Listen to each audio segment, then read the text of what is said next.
Hello વિદ્યાર્થી મિત્રો, તો કેમ છો? મજામાં? તો આજે આપણે ધોરણ 10 વિષય ગણિત ચેપ્ટર નંબર 3 દ્વિચલ સુરેખ સમીકરણ યુગ્મનો લેક્ચર નંબર 10 છે. લેક્ચર નંબર 9 સુધી આપણે સ્વાધ્યાય 3.2ની સંપૂર્ણ વાત કરી હતી. આજે આપણે સ્વાધ્યાય 3.2 અને 3.3ની વચ્ચે રહેલા 3 ઉદાહરણની વાત કરીશું, એટલે કે ઉદાહરણ નંબર 8, ઉદાહરણ નંબર 9 અને ઉદાહરણ નંબર 10. તો એમાં હવે આપણે લોપની રીતની શરૂઆત થશે. આદેશની રીત આપણે સંપૂર્ણ રીતે સમજી ગયા છીએ. હવે આપણે લોપની રીત સમજવાની છે. ઇન્ટ્રોડક્શનના લેક્ચરમાં મેં લોપની રીત સમજાવી હતી. અત્યારે આ 3 ઉદાહરણ અને સ્વાધ્યાયના દરેક દાખલામાં, એટલે કે સ્વાધ્યાય 3.3માં લોપની રીતનો ઉપયોગ થશે. તો ચલો આપણે ગણતરીની શરૂઆત કરીએ.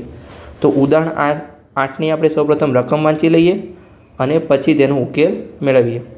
તો આપણને અહીંયા શું કીધું છે કે બે વ્યક્તિની માસિક આવકનો ગુણોત્તર 9/7 છે, એટલે કે 9/7 છે, અને તેમના માસિક ખર્ચનો ગુણોત્તર 3/4 છે, એટલે કે 3/4 છે. જો દરેક વ્યક્તિ માસિક 2000 રૂપિયાની બચત કરે તો તેમનો માસિક આવક કેટલી, એટલે કે આવક આપણે શોધવાની છે. તો અહીંયા ધારો કે હું તમને ગુણોત્તર કેવી રીતે લીધો છે એ તમને બતાવું. આવક અને ખર્ચનો ધારો કે એક વ્યક્તિ 150 રૂપિયા કમાય છે, 150 રૂપિયા, અને તેનો ખર્ચ ધારો કે બીજો વ્યક્તિ 60 રૂપિયા કમાય છે. તો એનો ગુણોત્તર કેવી રીતે થાય? તો 150ના આપણે અવયવ પાડીશું. તો 5 × 3 15 અને 2 × 5 10, એટલે કે 15 × 10, એટલે કે 150 થઈ ગયા 150. હવે 60ના અવયવ પાડીશું. તો 2 × 3 60 અને 10ના અવયવ 2 × 5. તો પડી ગયા. હવે કંઈ ઉડે છે? આ તમને હું એક એક્ઝામ્પલ આપું છું ખાલી સમજાવવા માટે. આ ઉદાહરણ સાથે કોઈ લેવા દેવા નથી. તો જો અહીંયાથી 3 ઉડી ગયા, 2 ઉડી ગયા, 5 ઉડી ગયા. આપણો ગુણોત્તર આવ્યો 5/2. તો અહીંયા આપણને આવી રીતે 5/2 ગુણોત્તર આપેલો છે. એની જગ્યાએ આપણને અહીંયા 9/7 આપેલું છે. તો અહીંયા જે આ સંખ્યા હતી એ આપણે ગોતવાની છે. તો એને આપણે x ધારીશું માસિક આવક માટે, અને જે ખર્ચનો ગુણોત્તર છે એમાં જે આ સંખ્યા ઉડી ગઈ છે એને આપણે y ધારીશું. એ આપણે ગોતીશું. તો x અને y માસિક આવક થશે નહીં, એને જે ગુણોત્તરની સંખ્યા આપેલી છે એના સાથે ગુણીશું ત્યારે એ આવક અને એનો ખર્ચ થશે. સમજણ પડી ગઈ? તો ચલો આપણે ગણતરી કરીએ. તમે જોતા રહો ત્યારે તમને સંપૂર્ણ સમજણ પડી જશે, જ્યારે દાખલો સંપૂર્ણ રીતે પૂર્ણ થશે ત્યારે. તો ચલો આપણે જોઈએ કે ધારો કે આ આવકને આપણે x વડે દર્શાવીશું અને ખર્ચને આપણે y વડે દર્શાવીશું. ધારો કે આવક બરાબર x દર્શાવવાનું છે, ખાલી કોઈ આવક x કે y નથી, એમ કે અહીંયા આપણને ગુણોત્તર આપેલો છે x અને y વડે દર્શાવતા.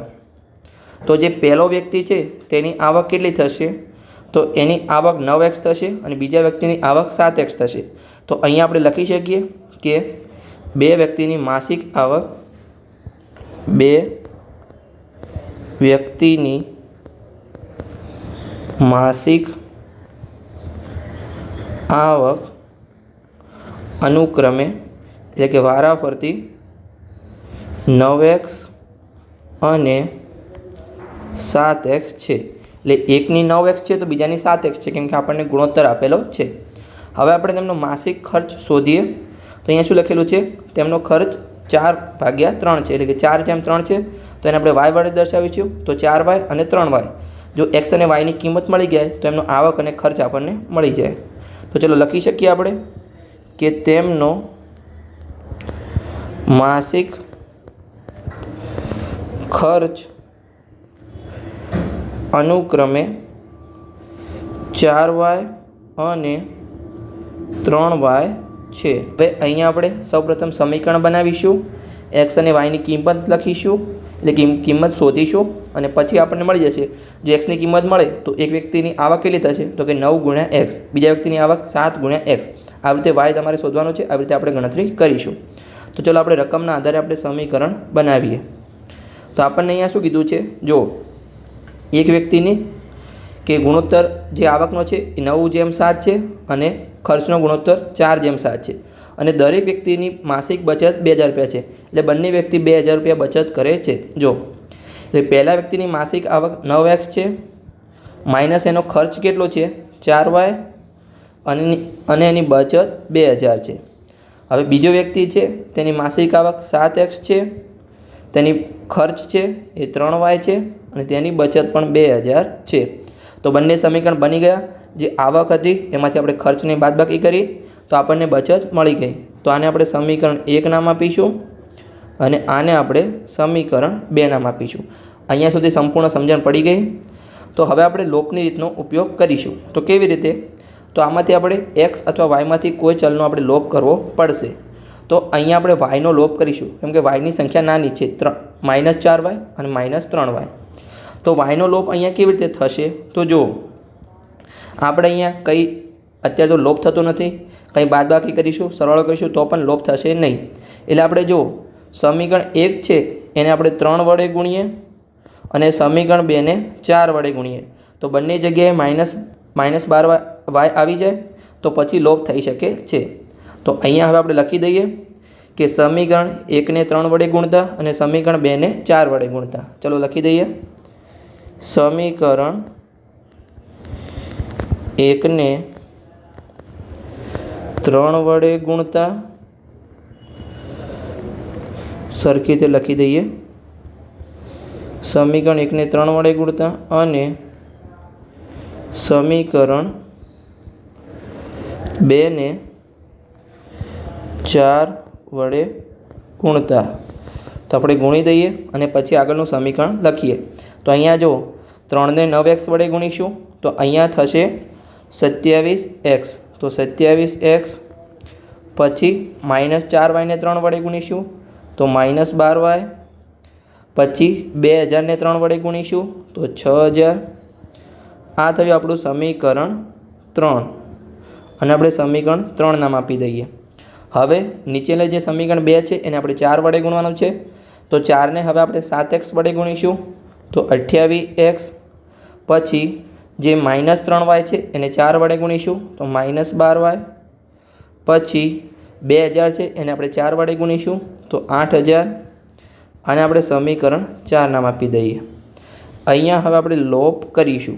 -12y છે અને -12y છે, બંને જગ્યાએ -12y છે તો આપણે yનો લોપ કરવાનો છે. તો અહીંયા જો આપણે પ્લસની નિશાની મૂકીશું તો અહીંયા તો માઇનસના માઇનસ જ રહેશે કેમ કે પ્લસ માઇનસ માઇનસ જ રહે, તો આપણે લોપ થશે નહીં. તો અહીંયા આપણે કોઈ પણ જગ્યાએ એક જગ્યાએ 12y છે એને પ્લસ લાવવા પડશે. તો કેવી રીતે પ્લસ લાવી શકીએ? તો આપણે બધાને આખું જે છે પ્રથમ સમીકરણને બીજા સમીકરણમાંથી બાદ કરતાં તો આપણે માઇનસ મૂકીશું તો અહીંયા આપણે માઇનસ આવશે. અહીંયા માઇનસ માઇનસ આ જે પ્લસ થઈ જશે 12y અને અહીંયા માઇનસની નિશાની આવશે. તો હવે આપણે માઇનસ કરીએ તો જુઓ, જે 27x છે એમાંથી 28x બાદ થશે તો -x આવશે કેમ કે 28x આપણે બાદ કર્યા છે. પછી અહીંયા -12y છે એમાંથી અહીંયા માઇનસ માઇનસ પ્લસ 12y થઈ ગયા છે એટલે અહીંયા 0 થઈ ગયા છે, બરાબરની નિશાની. હવે 6000માંથી 8000 જશે તો -2000 આવશે. તો અહીંયા હવે આપણને xની કિંમત મળી ગઈ, આપણે માઇનસ માઇનસને નીકાળી દઈએ તો xની કિંમત મળી અહીંયા આપણને 2000. આપણને રકમમાં શું પૂછ્યું છે એ આપણે જોઈ લઈએ. તો રકમમાં આપણને તેમનો માસિક આવક શોધવાની છે. તો જો માસિક આવક માટે આપણે શું કીધું હતું કે એમની માસિક આવક 9x અને 7x છે અનુક્રમે. તો અહીંયા આપણે લખી શકીએ કે તે વ્યક્તિની માસિક આવક અનુક્રમે, જો આપણે સરખી રીતે લખીએ, તેથી બે વ્યક્તિની માસિક આવક અનુક્રમે, જો પહેલાંની 9x છે એટલે કેટલા થશે 2000 ગુણ્યા 9 તો પહેલાંની 18000 થશે અને બીજાની 7x છે એટલે 7x એટલે કેટલા થશે 7 ગુણ્યા 2000 તો 14000 છે અનુક્રમે. તો એકની 18000 આવક છે, બીજાની 14000 છે, તો તમે 18000 ભાગ્યા 14000 કરશો તો તમને 9/7 મળશે.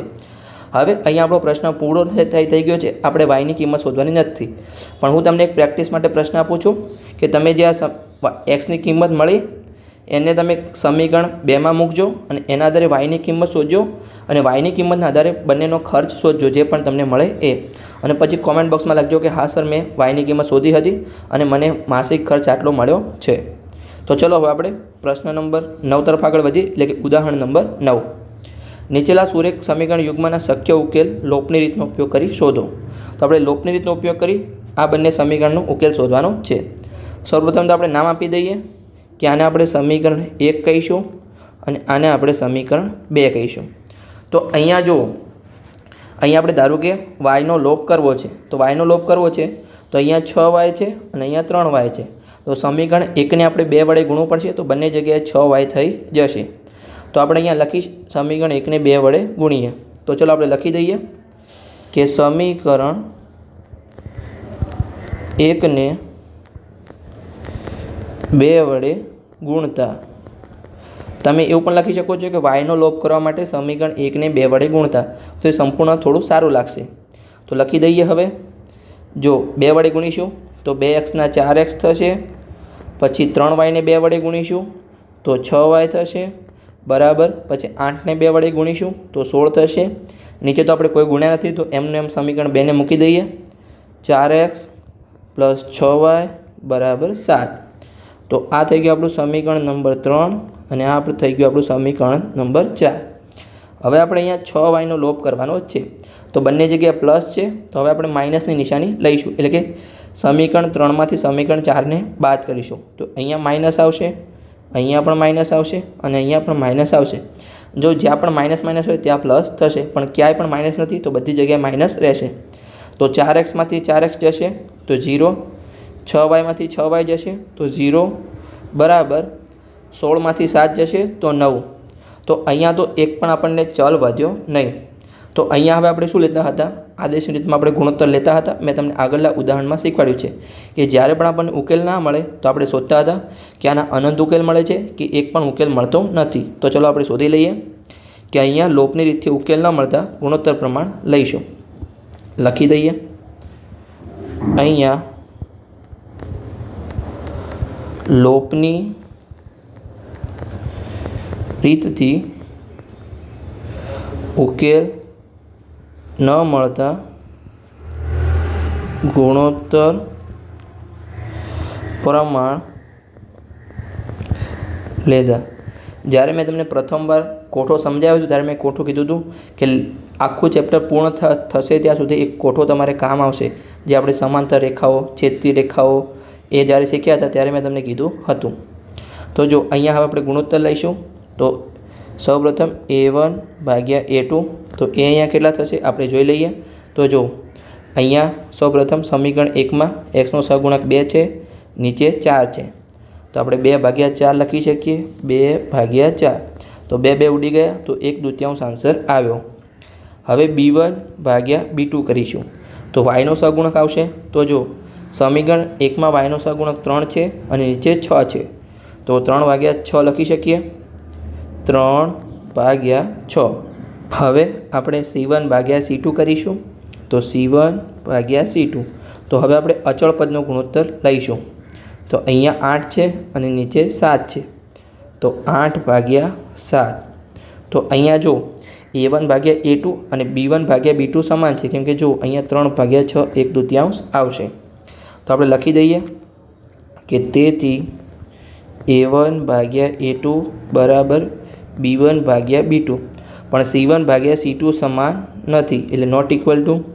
તો અહીંયા હવે કઈ રેખા બનશે? જો મેં તમને સ્ટોરી કીધી હતી કે સ્ટાર્ટિંગમાં બંને ભાઈ વચ્ચે બનતું હતું, એટલે કે બંને સમીકરણ વચ્ચે, અને પછી એમના વચ્ચે ઝઘડો થયો. એટલે બંને ભાઈઓ સાથે પણ રહેતા નથી અને ઝઘડો પણ કરતા નથી, એટલે એકબીજાથી દૂર રહે છે. એટલે અહીંયા ઉકેલ મળશે નહીં. તો આપણે સંપૂર્ણ રીતે લખી દઈએ કે સમાંતર રેખાઓ મળશે. સમાંતર રેખાઓ મળે એટલે ઉકેલ મળશે નહીં. ઉકેલ મળશે નહીં. જો ઉકેલ મળશે નહીં તો આપણે અહીંયા લખી શકીએ નીચે સરખી રીતે કે ગુણોત્તર પ્રમાણ પરથી કહી શકાય કે આપેલ સમીકરણ યુગ્મનો ઉકેલ નથી. તો અહીંયા બસ ઉકેલ જ નથી, તો આપણને ક્યાંથી આન્સર મળશે? જો અહીંયા આપણને કેવું મળ્યું હતું? 0 બરાબર 9. તો આનો ઉકેલ કદી મળશે નહીં, કેમ કે સમાંતર રેખાઓ છે તો ક્યાંય પણ છેદ છે નહીં, એટલે એનો ઉકેલ મળશે નહીં. આ હતું આપણું ઉદાહરણ નંબર 9. અહીં આપણે સંપૂર્ણ રીતે લખી દીધું છે કે ઉકેલ મળશે નહીં. હવે આપણે ઉદાહરણ નંબર 10 તરફ આગળ વધીએ. એ થોડું તમે હાર્ડ કહી શકો છો, પણ તમે ધ્યાનથી સમજશો, લેક્ચરને 2-3 વાર જોશો તો તમને સંપૂર્ણ રીતે આવડી જશે. તો તમારે ધ્યાનથી હું જે પણ સમજાવું એ સાંભળવાનું છે અને કન્ફ્યુઝ થવાનું નથી. તમારે ક્યાંય હવે ધ્યાન ભટકાવવાનું નથી. તો ચાલો આપણે જોઈએ કે પહેલાં તો આપણે રકમ વાંચી લઈએ કે 2 અંકોની એક સંખ્યા અને તે સંખ્યાની અંકોની અદલાબદલી કરતાં મળતી સંખ્યાનો સરવાળો 66 છે. જો તે સંખ્યાના અંકોનો તફાવત 2 હોય તો તે સંખ્યા શોધો અને આવી કેટલી સંખ્યા છે. તો આપણે સંખ્યા શોધવાની છે અને 2 અંકોની કીધી છે. તો અહીંયા આપણે ધારો કે આપેલી સંખ્યા x અને y છે. આપણને 2 અંકોની જે સંખ્યા આપેલી છે એ x અને y છે. અને જો એને અદલા બદલી કરશો તો એ સંખ્યા y અને x બનશે. તો આપણે અહીંયા લખી શકીએ કે xy બરાબર, જો x છે દશકનો અંક છે એટલે 10 × x + y, આવી રીતે આપણે લખી શકીએ. જો હું તમને બતાવું છું, ધારો કે આ સંખ્યા આપણે જે શોધવાની છે એ અહીંયા 34 હોય તો 34ને આપણે 30 + 4 લખી શકીએ. તો 3 × 10 લખી શકીએ +4. તો જુઓ આ જે હતું એને આપણે 10 વડે ગુણ્યા આવે છે અહીંયા, અને આ એમને એકલું પ્લસમાં આવે છે. તો અહીંયા આપણે એવી રીતે લખાય 10x + y. સમજાઈ ગયું ડિટેલમાં? હવે આપણે એની અદલા બદલી કરીએ. તો અહીંયા હવે આપણે અદલા બદલી કરીશું. તો જો અહીંયા આપણે લખી શકીએ કે જ્યારે અંકોની અદલા બદલી કરતાં જે આપણી સંખ્યા xy હતી,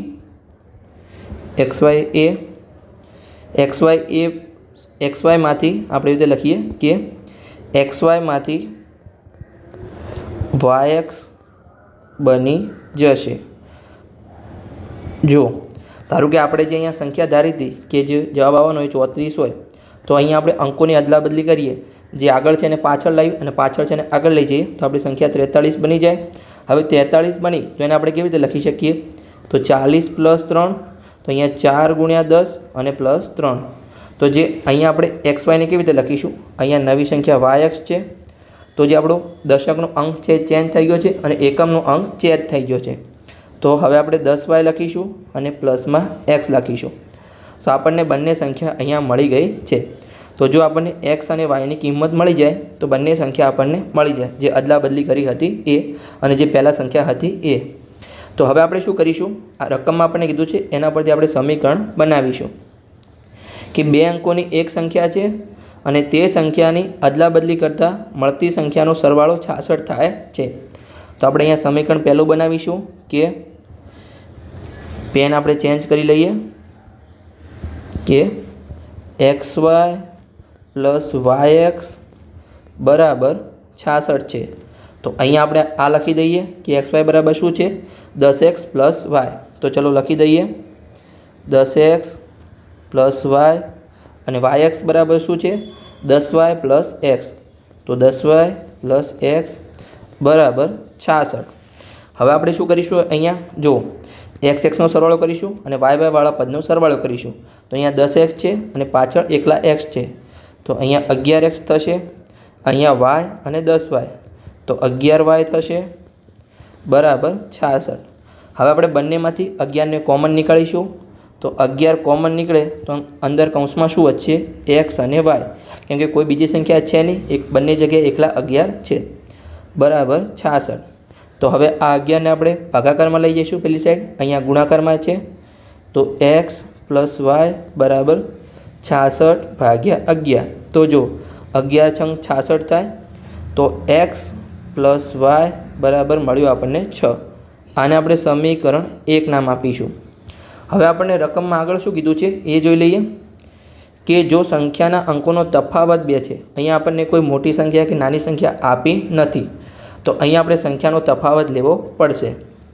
તો અહીંયા જો સમીકરણ 2 માટે 2 સમીકરણ બની શકે છે કે x - y બરાબર પણ 2 બને અને y - x બરાબર પણ 2 બનશે.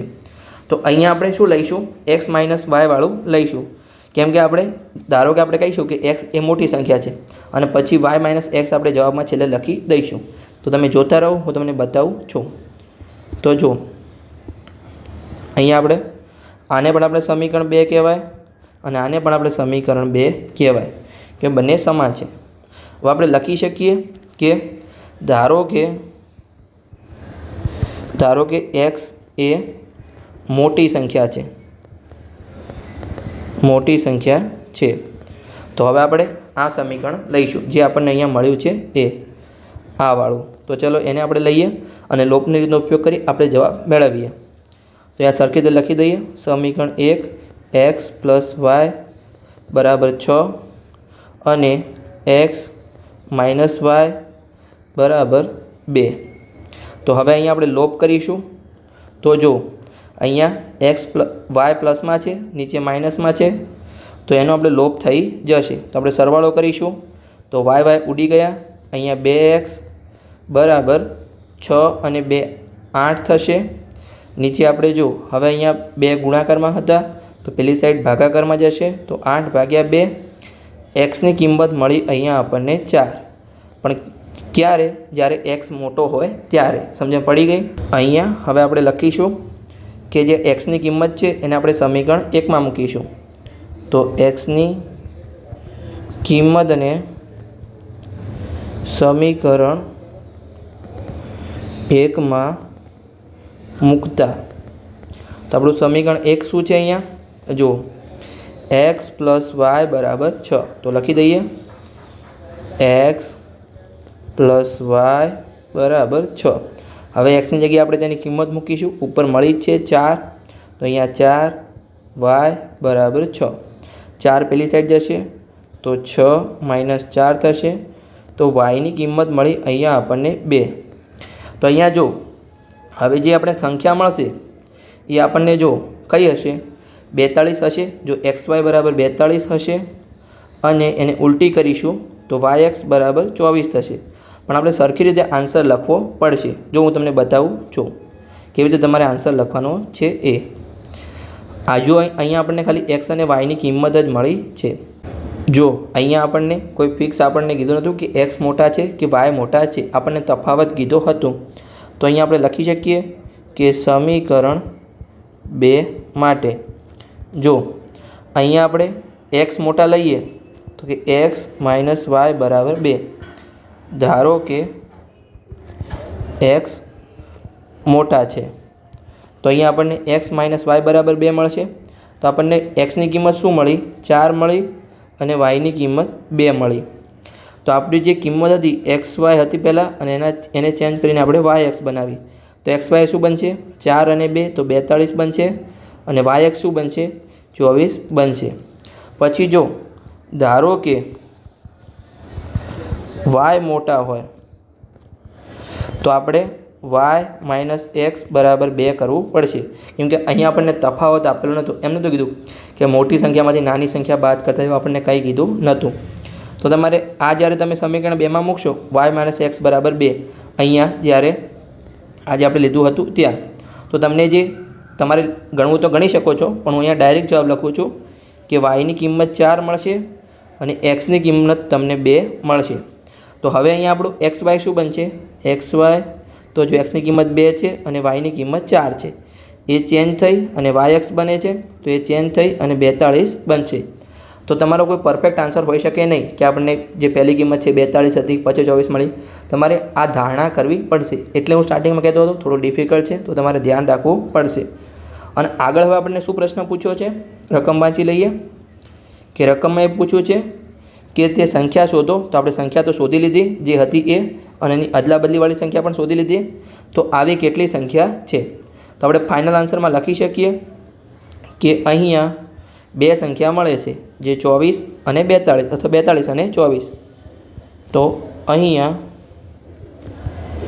2 સંખ્યા મળે 42 અને 24 મળે છે. સમજણ પડી ગઈ ડિટેલમાં? તો આ લેક્ચરમાં આપણે ઉદાહરણ નંબર 8, ઉદાહરણ નંબર 9 અને ઉદાહરણ નંબર 10ની ડિટેલમાં વાત કરી. જો સમજણ પડી ગઈ હોય, લેક્ચર સારો લાગ્યો હોય તો ચેનલને સબસ્ક્રાઈબ કરી શકો છો અને તમારા મિત્રો સાથે વિડીયોને શેર કરી શકો છો. આગળના લેક્ચરમાં હવે આપણે લેક્ચર નંબર 11માં સ્વાધ્યાય 3.3ની શરૂઆત કરીશું.